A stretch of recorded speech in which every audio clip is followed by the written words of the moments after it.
Hey guys, Dose. And I just have a rhetorical question. Why am I seeing so many stories about Ukraine? Oh, Putin has to call up reserves. People are leaving Russia. Oh, Biden says we stand with the 140 countries that are for Ukraine. Ukraine needs money. They need guns. They need clean socks. Whatever. Right? There's so many stories running about Ukraine right now. And again, it's rhetorical. Why am I seeing this? I mean, I know why I'm seeing this, but no, really, why am I seeing this? Let's examine what I'm supposed to believe here. I'm supposed to believe that Russia is a powerhouse that can rival or conquer the US. This is what I'm told by the media. Going forward, all the things that I purport, the media has said with a straight face. Russia can topple America or give it a run for its money. It's a nuclear powerhouse. My God. You don't want to mess with these guys. Okay. Ukraine is smaller than the size of Texas by about 20,000 square miles. So it's by a fair margin too, right? It's pretty decent. So let me get this straight. This military might that could destroy, other world powers is having trouble taking a country the size of Texas, smaller than the size of Texas. And they've been at it for what, 8 months, 9 months now, or something like that? Really? I'm supposed to believe this is real. Okay, all right. I'm supposed to believe, side note, I'm supposed to believe that because this war is happening, we have energy crisis, we're going to have a food shortage, the world is going to starve, blah, blah, blah. And like I said, Ukraine is smaller than the size of Texas. Apparently, this one place that was so important to the world, is in trouble right now. It's crazy is because even in the nonsense government schools that I went to, Ukraine was never mentioned as being the hub of the world. Oh my goodness, if we didn't have Ukraine, we wouldn't have energy, we wouldn't have food, we wouldn't have flying farts. Oh my goodness, Ukraine is, we never learned that. We never learned that because it's not true. In keeping with what I was saying earlier, I'm expected to believe, the U.S. is sending, crates and crates of guns and, $80 billion a month or whatever it might be, sending loads and loads of money to Ukraine. Why? What is Ukraine going to do with that $80 billion? What are they going to do? Run to their gun store, buy some guns? What are they going to do with that? I mean, again, we know the answer. They use these events as ways to cook the books and launder money. $80 billion went to Ukraine. Wink, wink. Yeah, they're trafficking children and other things with that money. That's really what goes on. So, if the books ever do happen to, go public or, be audited or whatever, it looks clean. Oh, went to Ukraine. Oh, yeah, okay. Well, they were fighting the Russians, they needed $80 billion, they're going to go buy the, couple rifles and okay. And, when you think about it, right, like if we're helping Ukraine, we're giving them $80 billion or something every month or whatever it might be, even just a one-time payment, right? Don't you think that would make the Russians like declare war on the U.S.? Like that would make sense, right? It's like, okay, you're giving aid to my enemy. You have now become my enemy, right? Like that. That's typically what would happen. Like imagine if you were in a fist fight, right? Imagine if you were in a fist fight and somebody just runs in there and they start helping the other guy. Slip some brass knuckles on his fingers. Kind of like refresh him a little bit. You'd be pretty upset with that guy. You might start punching. You would start punching him too, right? That's how this works.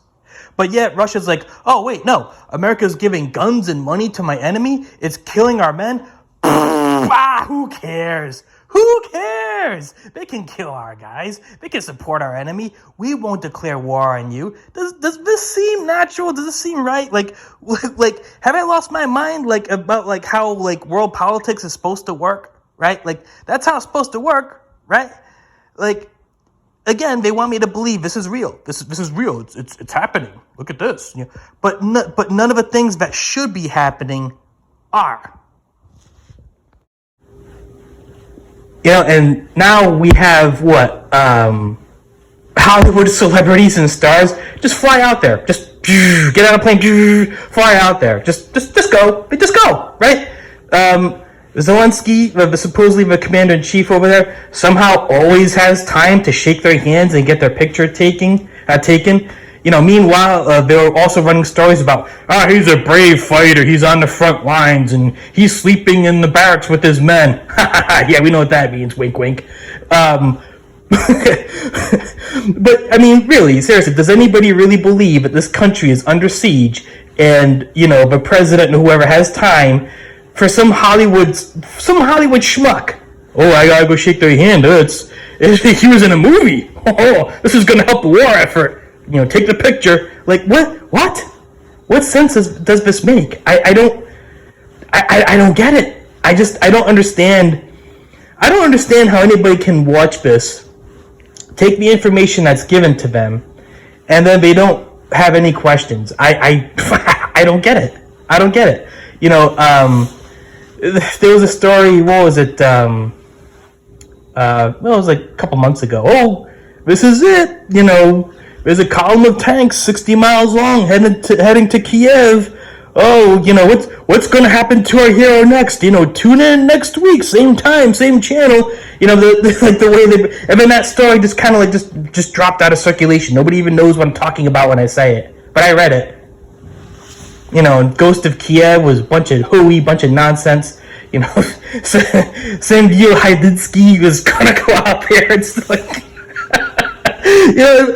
like the news has been caught running cardboard guns and airsoft guns, and some supermodel was gonna go fight, but she really wasn't. She had an airsoft gun or something. Like, all this crap, all this nonsense, all these ridiculous, stupid lies. And still, they're running stories about it. They're keeping it alive in the news cycle. And you're going to sit there and go, well, you can't say nothing's happening there. No, you're right. I can't say that. I'm pretty sure there is an armed conflict taking place there. But if you think for 1 second that we're getting the truth of the matter and the real reason behind it, what's going on, and why the U.S. is involved, you're wrong. There's no way that they're being honest about this. Like I said, none of this makes any sense. None of this makes any sense. And every time I see it come up in the news feed, I just scratch my head. It's just like, how? I mean, it's kind of like they did with the C-19, right? They did with C-19. They just drag it out until you're just so sick of hearing about it that you just tune out. Your ears just go beep. You just tune out, and now they can say and do whatever they want. Because they're telling you, right? Oh, we're telling you. We told you. You just weren't listening. But it's exhausting, right? It's exhausting to look at this, know that it's nonsense, know that it's a lie, and it keeps popping up. But that's our world now. That's our world. The news is meant to exhaust you. It's meant to run you down. It's meant to make you just apathetic and not care. That's what it's meant to do. It's going to rally you up against your supposed enemies and make you not care about things that they're lying about. It's almost like comic book, like villain brilliant. It really is when you think about it. But I guess that's a whole different topic all on its own. But I just felt like I just wanted to say something about it because it's too stupid, guys. It's too stupid for anybody to believe this, but they do. And God help us, and God bless you guys.